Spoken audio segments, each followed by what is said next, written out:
both Senators Rafi and Erwin Tulfo, Senator Joel Villanueva, Senator Cayetano, Senator J.V. Ercito, Senator Risa Ontiveros, Senator Lauren Legarda, and Senator Robin Padilla, and many more, Mr. President, which generated a lot of interest from our people. As a matter of fact, with one post of mine, it garnered hundreds of thousands of likes and millions of views from our people. I think this was the most I've ever gotten from one of my posts alone. And although many measures that were filed were for regulation, mine, I believe, together with some of us here, are most hardline, which is a call for a total ban. Kaya po siguro talagang nag-viral ang mga headlines tungkol dito dahil halos nalunod po ako sa dami ng messages of support na natanggap ng aking opisina tungkol sa Anti-Online Gambling Act. At malinaw ang sigaw ng ating mamamayan.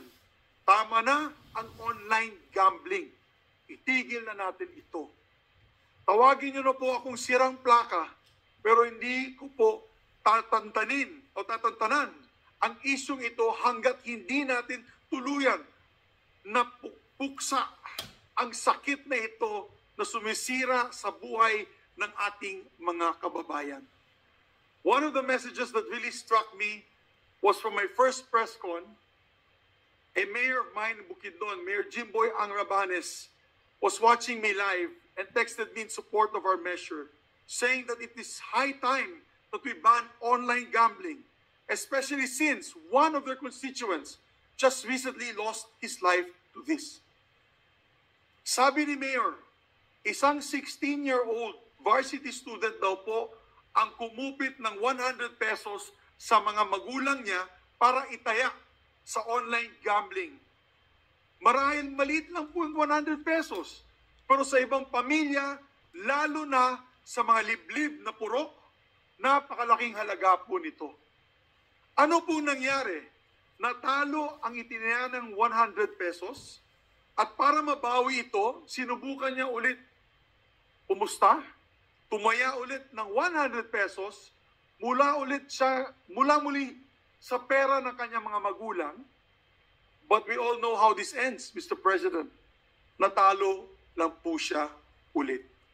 Sa sobrang hiya ng bata, siguro siya po ay hindi gano'ng kayaman at siguro nakuha niya po to para galing sa savings ng kanyang mga magulang.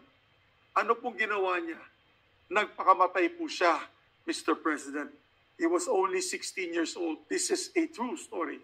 And this is happening all over. As a matter of fact, Senator Kiko Pangilinan, the gentleman from Quezon City and Pampanga, just told me na kanyang kaibigan, yung kanyang in-law, ay napakamatay din. Correct?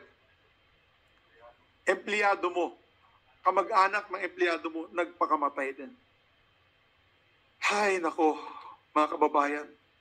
Even my good friend, Kyle Jennerman, or better known as Kulas, from Becoming Filipino Vlogs, also shared his sad encounter with a jeepney driver addicted to online gambling. 20 million views po yung kanyang message at shares. Napakarami, million yung shares. Nakwento po ni Kulas na nakasakay daw siya sa isang jeepney nang napansin niya na si Manong driver ay tingin ng tingin sa cellphone buong pasada. Ayon pala, naglalaro na siya ng online slots at paulit-ulit daw ang pag-load ng 50 pesos para makataya ulit. Tataya, matatalo. Magsasakay ng pasahero, tataya, matatalo. Magbababa ng pasahero, walang katapusan. Lahat ng pinaghirapan ni Manong driver sa buong araw na kanyang pagmamasada, naubos sa ilang oras lamang on online gambling. Ano ngayon ang iuwi niya sa kanyang pamilya? What is really concerning about this online gambling phenomenon, Mr. President, is that it seems to thrive amongst our most vulnerable sectors. Our working class, our minimum wage earners, and even our children. This is very different from your gamblers who go to casinos. Wala po akong pakialam kung gusto niyo po mag-casino. May dala po kayong pera, punta po kayo dyan. And that is, lalabas ka talaga outside your comfort zone at pupunta po kayo dyan. Pupunta kayo na Sabungan kada linggo. Linggo lang po yan at Sabado. Ito po, yung dalawang yun, limited ang clientele nila.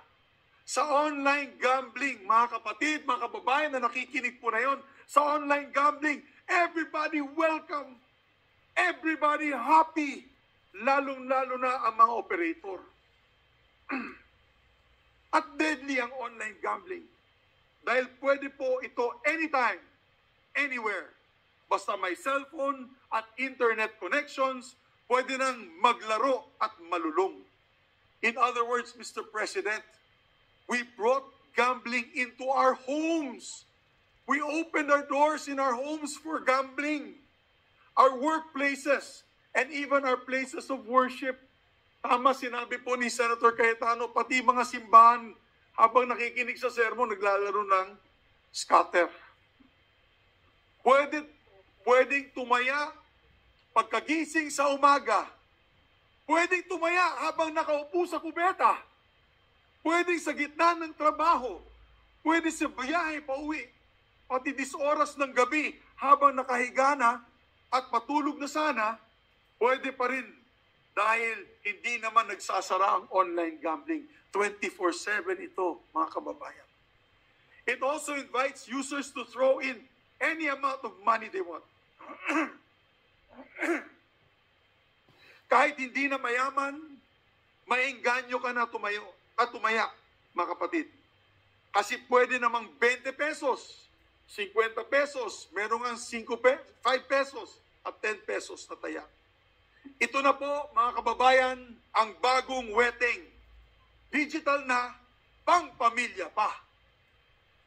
Pero yung unti-unting 20 pesos, 50 pesos, lolobo po yan, Mr. President. Hanggang hindi na mamalayan ng ating mga kababayan na ubos na pala ang inipon nila sa bangko at sa GCash.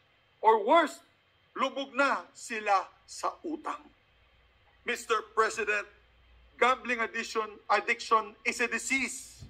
And by allowing online gambling to continue, we are essentially allowing the disease to pervade in our homes, crippling our people under the guise of harmless fun. According to the statistics of the World Casino Directory, the Philippines now holds the dubious honor of being the gambling capital of Asia. Hindi na po yung Macau. Hindi na po yung Singapore. We are now the gambling capital of Asia with 79 licensed casinos operating in the country. We even bested Cambodia with its 48 casinos and Macau with only 47. Let me repeat, Mr. President, we are now the gambling capital of Asia. Nakakahiya po ito. This is nothing to be proud of. Luho at addiction po itong pasusugal at number 1 tayo dito.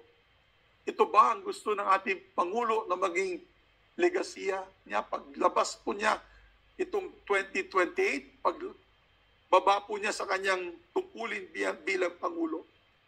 The question is, how did it come to this, Mr. President? The answer, of course, is in the numbers. In 2024, online gambling operations gave PAGCOR gross gaming revenues of over 135 billion pesos, a dramatic increase to the 33 billion gross gaming revenues of the year before.